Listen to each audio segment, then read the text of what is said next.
Assalamualaikum warahmatullahi wabarakatuh. Nama saya Eni Anggreni, NIM 2120210554 dari kelas L1 Manajemen. Di sini saya akan tanya jawab untuk memenuhi tugas ujian akhir semester. Soal yang pertama yaitu jelaskan pengertian akhlak, perbedaan akhlak dengan moral dan etika, kedudukan akhlak dalam Islam serta hubungan akidah ibadah dengan akhlak. Menurut bahasa atau etimologis, kata akhlak ialah bentuk jamak dari kata kuluk atau kulukun, yang berarti budi pekerti, perangkai tingkah laku atau tabiat. Kuluk merupakan gambaran sifat batin manusia, gambaran bentuk lahiriah manusia seperti raut wajah, gerak anggota badan, dan seluruh tubuh. Perbedaan akhlak dan moral dan etika yaitu berasal dari bahasa Latin yaitu mores, bentuk plural dan mos yang berarti adat kebiasaan. Dalam Kamus Umum Bahasa Indonesia dikatakan bahwa moral adalah baik buruk dari perbuatan dan kelakuan. Moral dikatakan sebagai nilai dasar masyarakat untuk menentukan baik buruknya suatu tindakan yang pada akhirnya menjadi adat istiadat masyarakat tersebut. Kedudukan akhlak Islam. Akhlak menduduki peranan penting dalam kehidupan manusia, menjadi standar nilai bagi suatu bangsa atau menjadi ukuran nilai pribadi seseorang.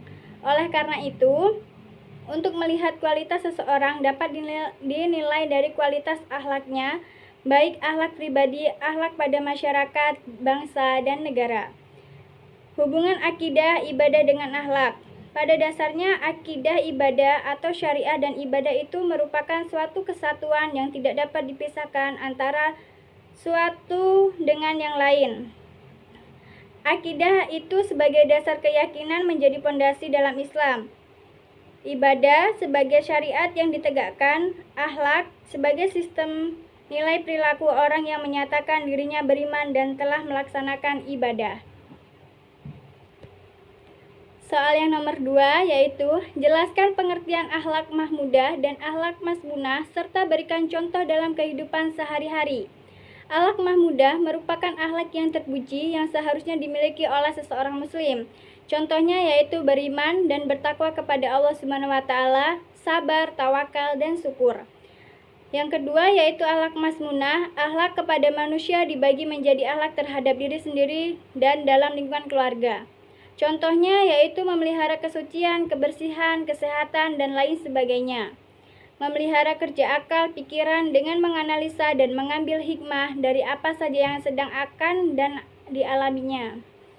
Berbakti kepada orang tua, berbuat baik kepada sanak saudara.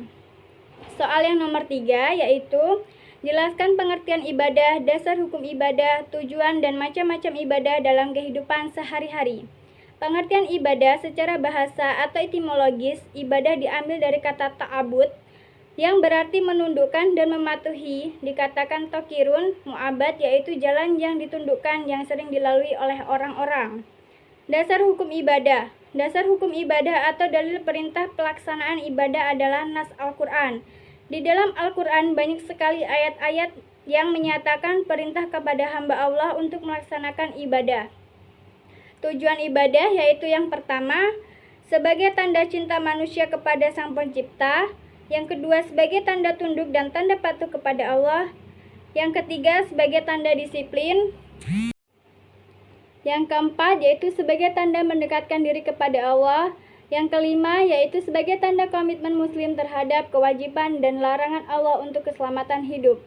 Macam-macam ibadah dibagi menjadi 2, yaitu yang pertama ibadah khusus, sholat, zakat, puasa, dan haji. Yang kedua yaitu ibadah umum, iftikah, wakaf, sodakoh, zikir, dan doa.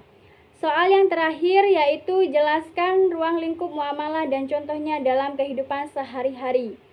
Muamalah adalah peraturan-peraturan Allah SWT yang harus diikuti dan ditaati dalam hidup bermasyarakat. Contohnya yaitu interaksi hidup bertetangga atau berteman. Sekian dari saya akhiri. Wassalamualaikum warahmatullahi wabarakatuh.